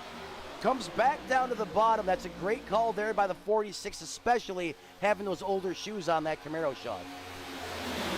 Yeah, absolutely. I get a little weary kind of moving lanes like that, but he seems to be comfortable. So it's his strategy as he goes to the outside. It looks like he's going to get hung out by Travis Barnes. Yeah, Barnes, you know, dimed him out like a red-headed stepchild, point blank in broad daylight, just left him out there to die. Now T-Mac fades back. They have sealed his fate, and they have barred him back in traffic, and now look at him just drop like a boulder as he is now. Oh, there's got to be a problem with T-Mac. Something's not right here. He is bleeding, hemorrhaging positions. Yeah, definitely. He's definitely in a bad place. I don't know if he's going to hang out in the back here. It seemed like he just dropped a cylinder. I mean, I know that doesn't happen in iRacing. At least I don't think it does. So he had a new update today. But that car just fell off a cliff. Yeah, he is struggling. I wonder. Yeah, I don't know what's happening. Let's jump on board with him. If we can make that happen, guys, up there in the camera room, if you're back from having your Dairy Queen break, we'll talk about that after the race. Because you know what? Hey, someone's got to do it, so I'm going to do it. I'm going to put us on board here with T-Mac.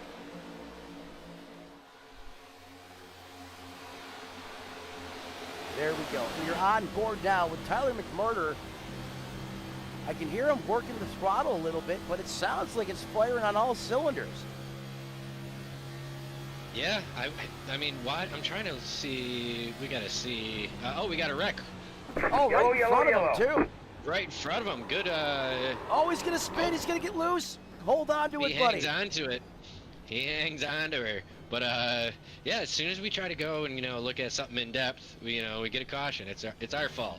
Yeah, we just blame the broadcast team for sending it down trackside with McMurder. However, you got to see it in real time, just how fast it happens. And McMurder goes drift mode there, hangs onto the race car. Great piece of driving there. However, does Tyler now come down and take tires on that race car, or does he have an opportunity to troubleshoot what went wrong there? Because he was leading this thing, and then all of a sudden, just fell off a cliff. Oh yeah, if I'm him, I'm definitely going to the pits and get tires, or or maybe Something. It was strategic. Maybe he just decided I'm going to let these guys wreck because, getting down to the nitty gritty. I mean, we're definitely going to might have a few more, so maybe he's like, I'm going to stay out of these initial ones and maybe position myself. It could be a strategy thing. Travis Barnes, your point man. Then Har, a car that's been up towards the front at times in that Toyota TRD powered machine. Then you have Mr. Resilient Kendall in that third and final podium spot. Tardif, Fisher, Metcalf, Turner, Hadaway all cars or all drivers that we've spoke about being up towards the point or leading the charge throughout the course of this race is we're knocking on the back door of 10 cautions once again. Yeah, we definitely are. I mean, there's definitely a lot more than I would have thought, but hopefully, you know, we can. Well, I mean, there's not going to be. We're not going to not have any coming up here soon, so we'll see what happens. McMurder on pit road, as we assumed and thought he would do. He locks it in his box. Clean entry there. The pit crew going to come over the wall, go to work. There's right sides going on the car. I'm not seeing any fuel being added. That'll help with the handling depending on which way it's trending towards. And he is down in a way I did not see left sides go on that car. So that tells me he's fighting a tight condition. Yeah, definitely. I probably would have taken all fours, but I mean, everybody has their strategy. You know, I'll do that to be fair. In these fixed races, this car tendency likes to be tight, especially, this is a conversation we can have another time, when the leagues like to dial fuel out of the car but still call it a traditional fixed set league. It's not, because you've taken fuel out of the car, which modifies the setup. And Drastically. it's so aggravated. It's just like NASCAR doesn't say the fuel gallon or the size of the fuel cell on this car is because we run this many laps. And if you want to reduce the length of the race, doesn't mean you reduce the fuel. That's not how that works, but it seems to happen in multiple fixed set leagues. Not this one, however. You get all the fuel, which is great because this car gets so tight and it becomes a game of just saving the right front tire.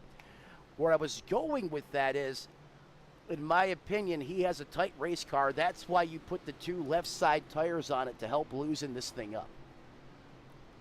All right, well, I haven't run very many fixed leagues. I will admit I probably haven't run fixed. And you know what? I should have started so running open set a lot sooner because I have lost sleep with trying to save that right front tire. It is not fun. I mean, you really have to get out of the throttle. It's all about doing a little bit of the brake drag as well. You know, dialing that bias all the way to the back and just ever so slightly dragging that brake through the corner, generating heat in that right rear to help loosen the car up. And there's some of these guys and girls, Lilith Peters, for example, who does it really well. So in its own respective, it is an art form, but these cars do not drive the same way they do in fixed set as they do in open set, Sean. And if you ever get the chance to go out here on this racetrack, throw the fixed set in and just to have a little bit of fun. You'll see just how much of a handful this thing is when it goes to the tight side of things. I mean, that right front is just screaming at you, and there's nothing you can really do to fix it other than get out of the throttle, which you know what that does. Pace car's leaving. Yeah, absolutely. Do you know how you fix that? You come over to TWRS. That's how you right. fix that. All right, my man, take us back to green. Green. Travis Hell Barnes. Yeah. You like that? Let's go. Travis Barnes with a big jump. Looks like that second lane is not quite getting a good push for Shane Haar there, but we got it. Barnes gets really far out, so we'll see if the 12, and he's gonna stick with him. So he could easily taken the run and try to pick up that high line, but he stays with Travis Barnes here on the bottom through 3 and 4. John Rogers with the sponsor plug of the year. That was beast mode, man. I'm going to save that one. I'm sending that to James Watson. Hell yeah, that was great. Barnes, as Sean was just saying, now in charge of this race. Kendall in that Mustang, the dark horse, edges just a little bit closer to the lead. Now up to second. Big time move out of that Roush car. There's the number 6 Coca-Cola machine. Fisher going right back to what he does best. Darting out from the bottom to the top and carrying the mayhem to the front on the high side. Yep, he's got a brand new pair of shoes on that thing. He's feeling good. And look at him. He's when he has the handling, he has been a fast car up there. So fresh tires, he's ready to roll. It's go time. Yeah, and when you got a ferocious pusher behind you, and you know how to wheel it on the high side and 4 fresh Dr. Feelgoods, you can really make some time up there. And you can see he is vibing right now. But, Sean, it doesn't take much to start to hurt that right front. 19 laps to go in this race. He's really going to be on the cusp. Yeah, absolutely. I mean, you could definitely scrub him off if you try to go, if you go too hard early. But he's aware of that. He's seen the tire data throughout the night, and you kind of adjust your driving. This is a hot track, so that's something that, as a driver, he's definitely taken into consideration. So he's got it dialed in. He knows what he needs to do, and he's trying to lead this train of was that Har and Josh Taylor back to the front, and they're making progress up there. So let's see if they can't get the energy up there. If maybe somebody jumps in front of them. Yeah, persistence pays off, and if they can get some of these guys on the bottom to join their effort on the high side, that only helps them. Oh, and it gets turned. Oh, that one hurt. Yellow flag is out. That car just buckled and jumped up in the air. I'm not sure who that was, but that race car is about 8 inches shorter than it was just moments ago. You knew that was coming. In the words of Phil Collins, I can feel that one coming in the air tonight, Sean. Yeah, absolutely. We get down to the nitty-gritty. The pushes are harder. Everybody's more aggressive. So, you kind of expect it at this point in the race. I mean, that car just got stuffed like a Thanksgiving turkey on that one. I mean, holy heck. Go back to the replay. It almost looked like that happened in slow-mo. That 6 car, when it transitioned from being pointed pretty much straight for the most part and then went to 45 degrees, it was like it just froze time with how he was just floating sideways in front of everyone on the outside lane before reality came crashing in. Yeah, and going back at the replay, it looks like the 57 of Justin Lish maybe got tight coming into that corner. The 6 of Fisher was definitely trying to hold him tight coming in and get that side draft, and they just kind of met in the middle. And he gets turned, and everybody was doing a good job, kind of splitting it. But I'd have to see it from his cockpit. But Joe Tardif just comes in and whacks him pretty good. So yeah, he gets a shellacking there for sure. As we go back to the instant replay, folks, hold on for this one.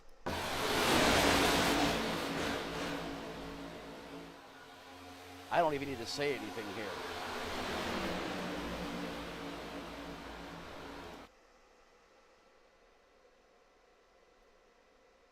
You can see the 6 is on the loud pedal, and there's where time froze, and here comes reality. Bonk. Cue the Acme whack sound. And then look at the shot he took from the 60. He almost monster trucked him. Yeah, a lot of cars. I mean, when it happens in the front of the field like that, you get on the brakes, you do everything you can, but sometimes there's just, it's in your lap and you're just a part of it. Yeah. That's plate racing. Yeah, sometimes it's better to just let go of the wheel, pull your arms around your torso, and hope for the best. And that's clearly one of those incidences right here. Now that one car, the one Kubota ride, and timing and scoring, he has a different number here. Sean, do you have a driver name for that one car? I have Tardif in the one car. Thank you. Let's try this here. And timing and scoring is that's 2 separate entities here.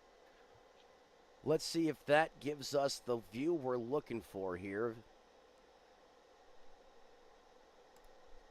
Thank you. I appreciate that. Let's go on board now from the front nose of Tardif's car at speed. Watch how fast this goes from good to bad, to keep it simple. Yeah, absolutely. And as a driver, you're kind of expecting things to go haywire, at any given point. But it's a split-second decision. You pick either high or low, and if you don't pick right, that's what happens. I mean, he literally took it from both ends there. He stuffed his face in the driver's side door and then takes it on the business end, and it's up in the air. I mean, you want to talk about being used and abused and something you didn't even cause. I mean, I can't think of a better example of this. Watch this, folks. I mean, he's just along for a Sunday drive cruising right now, and then he just absolutely gets annihilated. Well, let's switch back live here. Here we go, back to the live side of things. You know, as we know, we save all the replays. We may feature that in the short. In fact, we will feature that in the short. As the lights are out on that iRacing.com pace car. Travis Barnes takes us back to the green flag to close this one out here. Green flag, green flag. Oh, look at the big-time wheel spin from Kendall. That Mustang Dark Horse had too much cornbread underneath the wheels of that thing. Wow, that thing danced all over. I see my cat do that wiggle like that, yeah. But he had that thing all over the place. That was a hell of a save. Yeah, that horse, they just fed him not that long ago. He had all that dirty, all that dirt from all that leftover hard corn underneath his wheels, and he just could not get going.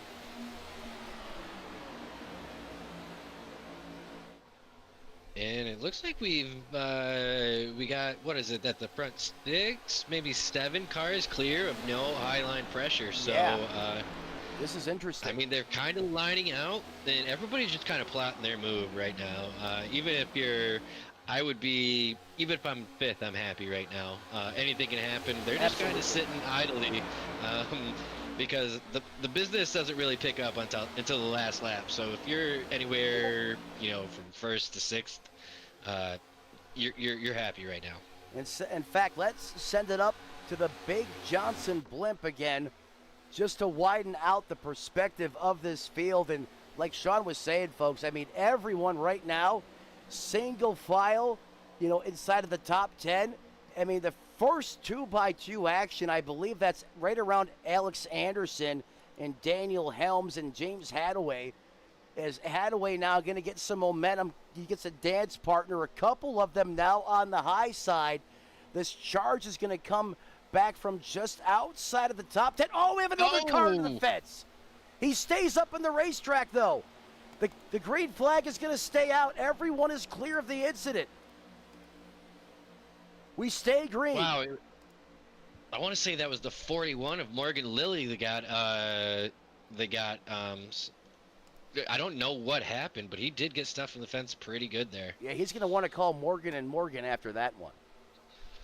Absolutely. That was a huge hit, and that's a race ender at this point. Yeah, no fast repairs remaining, and literally his race just blew up in his face. That was a hard lick, but great job of him keeping it up there in the fence and not coming back down into traffic, Sean. Yeah, absolutely. Sometimes you gotta just know that, like, yeah, my time is up, and you don't want to take anybody with you. You know, you want to be a gentleman. Hopefully, they do the same for you one day. I could not agree more with you now, as we're currently under 10 laps to go in this one. Folks, we're going to change the camera angle up a little bit. We're not going to say the words that we normally say. We're just going to sit right here for about the next minute or so. Let you enjoy the sights and sounds of Atlanta.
67 get pushed through the grass. Remaining green though. Seems like he wanted to take the Eagles' name away. Yeah, sometimes, you gotta put it through the grass. That is one way to kind of shake things up and reinvigorate it. That's for certain. And we see Travis Barnes, is he gonna retain the lead? No, he's gonna get hung out. And what is that gonna be? Kyle Kendall. Oh, we got take smoked. the lead with a huge push. Oh from, my God! Mike Allard in the 91. That was a nasty push. Oh, and here we go. Bissett's gonna pick up. We're coming to 3 to go, and they are pushing hard. Ooh, that was a little sketchy, but we got through the corner. Kendall in the lead in the 12 car. You know what? We talked about this earlier today. You have to be resilient. You have to have the can-do when others say you can't. Would this be one heck of a comeback story here for Kyle Kendall, as he couldn't buy his way out of a caution earlier in this race? Yeah, well, like we said, you just got to stick with it in these races. But now, if I'm him, I'm worried because everybody behind him is plotting how to pass him. And he might find himself as a sitting duck in these late race situations.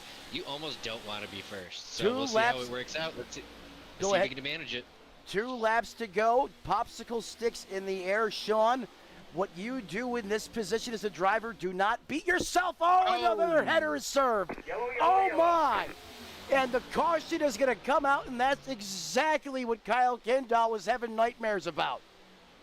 Comes into reality is we're going to have to do this in overtime. Yeah, that's unfortunate as a driver because those are going to get crazy. So that's definitely going to be tough. I'll tell you what, he's probably madder than a Keebler elf that got demoted to Fudge Packer right now about seeing that yellow flag come out. Yeah, absolutely. I hate a poorly timed yellow when I'm the leader and you got a plan and then it goes all out the window and then it's going to be no holds barred. Yeah, I mean, that was the point in time in the lap, dude. Just when you're leading, you start to think it's not going to happen to me, and then it happens. Yeah, it always happens to me, so I don't ever say that to myself. This folks, he's not lying. I could attest to that from experience. When he's out there leading races late, the yellow flag always seems to find his way in his foreign affairs when he's out there on the racetrack. As this undoubtedly will kick us into iRacing overtime, Sean. For some of these new guys that may be watching, it's not like the current overtime system. Give these viewers a breakdown just briefly of how this overtime works on the iRacing side of things. Yeah, so basically you get one attempt. If you get to the white flag, it's no holds barred, any wreck, there's no cautions. But if we have a caution, coming through the tri-oval before we even get to one, it's gonna be whoever's there. Well said. And for some of these drivers that are back around that 8th, 9th, 10th place position, some of them a breath of fresh air. They get another shot to do it over again. However, there's the other side of that coin. You may not wind up with the top 10 depending on how things go, but the competitor in you, the want, the desire to win, that flame is lit right now as you get another shot to go up there and win this thing. Kendall right now in the pressure cooker. The excitometer in the cockpit of that race car is turned up to 1,000 as he is masterminding what to do and how to stay in front of these guys. This is where the crew chief, if he has one, a spotter, is going to make his money, keeping that driver calm and collected right now, Sean. Yeah, absolutely. If you're him, you're nervous. The heart rate's pumping. Yeah, you're definitely sweating a little bit, but you got to just kind of talk yourself down. Know who's behind you. Know if there's any alliances. A lot of times you're looking at your relative trying to think like, okay, your buddy. Not to cut you off really quick, but your one of your buddies from base mode. He goes by the name of Matty Cox. You might know who that is. Says, who's the Sean guy? He sound hot. HAWT. I'm unfamiliar with him. I don't know who that is either. Isn't that the guy that wrecked the whole field in Moonshiners last year? He's done it multiple times. I thought so. Well, shout out Matty Cox. He's definitely not one of those guys. He is a driving force on iRacing that a lot of these guys fear. Didn't mean to cut you off there, Sean. Go ahead, continue. I just wanted to shout out the legend Matty Cox over the mic while we had the time there. Oh, yeah, absolutely. Shout out to Cox. Yeah, brother. Well, Sean, you wanted it, you got it. Overtime at EchoPark. Who's your pick before it gets rowdy for the final time here tonight? Kind of looking at the top 5, 6-ish, providing something really crazy happening. It's going to be really tough to win from outside the top 6. I do see Josh Taylor there. He's being scored 6. Yes. So that's a good pick. He's been fast all night. What about the 44? Osborne shares a number that you run in most of your leagues. I've seen that 44 get it done from that 8th place position here. Here we go. Overtime racing from EchoPark, folks. Make sure Grandma's strapped back in because it's about to go nuclear. Almost. No, he does spin the tires. He stacks up the bottom lane, but Kendall somehow keeps it straight, and he's going to surge ahead going into one shot. Yeah, it looked like both lines, Allard and Kendall, kind of spun their tires and caused a stack up. Good on these drivers for keeping it straight. Oh, and the 92 of 3 wide. Metcalf tries to get below 3 wide coming through 3 and 4.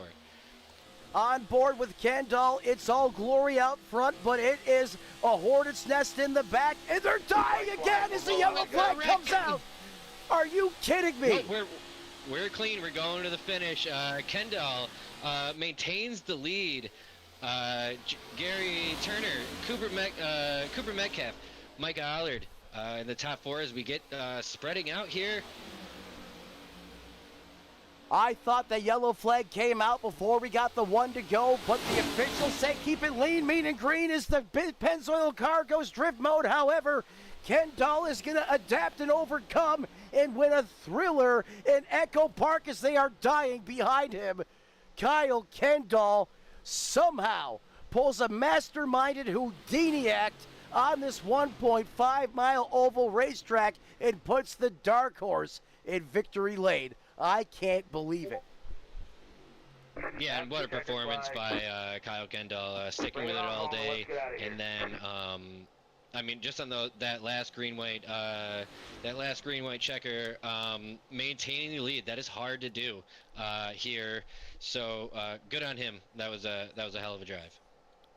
If you ever questioned the talent in the cockpit of that race car, that man was on one today. And rightfully so. He's going to burn the house down, get the rest of the good out of those good years. Solid performances from Jerry Turner, who comes home second. Micah Allard in third. You're going to hear from those drivers here momentarily as we now shift to post-race coverage on this Week 13 YouTube channel shift over to my personal channel. That's why it's always great to have a backup, because if one fails, you have another one that could carry the torch, and we use that here tonight. And those good years are just about spent, but he don't care. He's going to blow those things off the rim after that, Sean. Yeah, absolutely. Heck of a race. As we give him his moment, rightfully so, as he continues to put on a smoke show. Kyle Kendall going to bring it to a halt there. We're going to jump out to scenic coverage and now transition to post-race coverage here on Redline Racing Network on our sister channel. Sean, these drivers are going to be jumping into the Discord waiting room. I assume some of these guys are going to be amped up, as they should be. So we now wait for them to jump into the waiting room. Interview the top 3. Yeah, I know as a driver, when I finish in that top 3, you there. can celebrate with your team, and then you're like, gotta go talk to these guys. So So you're all amped up. You still got that energy. So these are always fun interviews as a driver. Absolutely. And going through the Discord here, I'm looking for Kyle Kendall, and I am not seeing him here in the chat. I would almost feel robbed if we don't get a chance to talk to him after his performance here on the racetrack.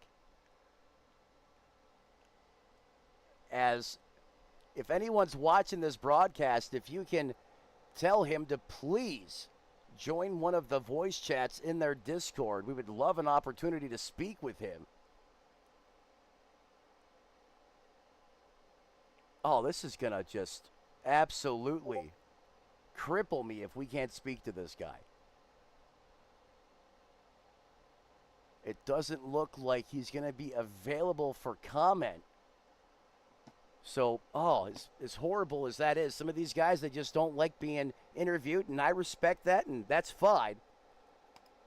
So moving on now, going to look for Jerry Turner, your second place finisher. Kyle's just jumped into a chat. Awesome. Which one do you see him in there, bud? 2-ton hussies. 2-ton hussies brought a ton of it, literally.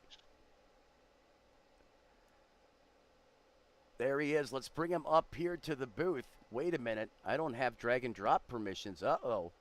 We might have to jump in there to the fire, Sean. Be risky, but I cannot move him. I cannot bring him up to the booth. Do we want to drop? Do we want to drop and unload in there? I don't know about that. What do you think? You know, I am just a guest here. We're not gonna backdoor bomb their voice chat. Just out of respect and privacy. I've seen others do that, and it's gone horribly wrong. Nobody likes an unsolicited backdoor Oh, wait bomb. a minute. Someone just jumped in. There he is. Kyle, we were just saying we were going to be feeling really bad if we didn't get a chance to talk to you. Man, what a story of adapt and overcome from you. It seemed like you couldn't find your way out of one of these cautions, and yet here you are surviving a late race caution, a restart that was absolutely wild, and you point that dark horse to victory lane. How did you get it done? Well, all the incidents today, I was able to get repaired without using my fast repair, so I still had that in the reserve in case if I had a catastrophic incident. And then every caution, I just kept filling up the tank until one caution just did gas because it was 10 laps after I put 4 tires on, and I cycled up to 6th, and then I was able to stay in the top 10 rest of the day. And then I just rode the inside line and just kept moving up, and the 7 got tight entering one of the turns or exit, and I was able to wrap the bottom, get under him, get position, and managed to not overdrive any of the turns where I shot up off the bottom and opened it up for anybody else.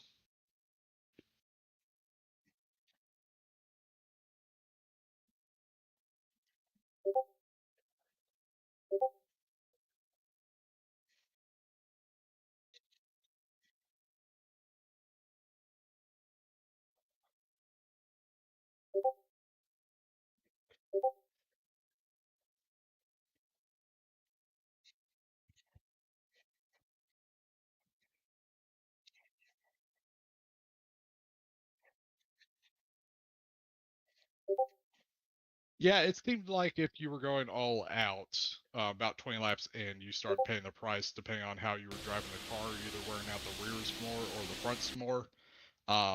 Mine, I was most of the time I was lifting through the turns throughout the entire run, so my tire wear ended up being only 2 or 3% more rear to front.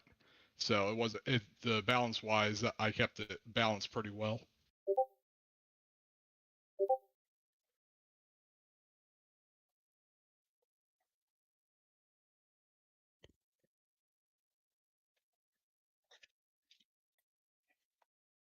Yeah, man. First off, I want to say heck of a race. Watch you kind of hang back and be kind of, struggling all race. I know how it could be. These races are about attrition. So first off, heck of a run for you. But tell me, the new tire update with through iRacing, they're supposed to be picking up marbles, and I noticed on that last restart, both the high and the bottom lane with you obviously kind of spun your tires. Was that an effect, or was that just a case of you got your tires hot throughout the run before? I didn't really notice anything. The restart, I since we were old tires, I restarted in second gear to make sure I didn't spin the tires, so the engine was bogged down. But I also waited to go once I saw that the car behind me, the two, was starting rolling, and he was going to give me a bump to help with that. Um, to, but I didn't really notice that anything out of the usual. Yeah, man, Mattler.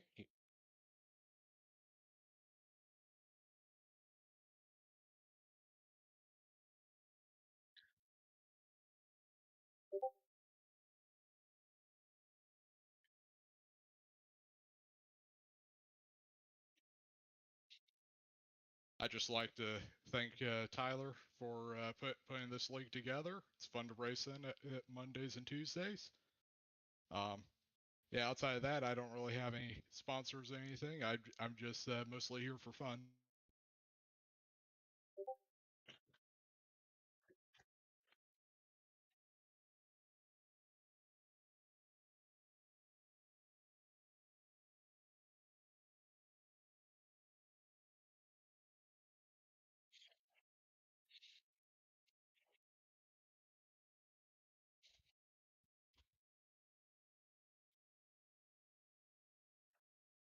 Yep, thank you for putting this broadcast on.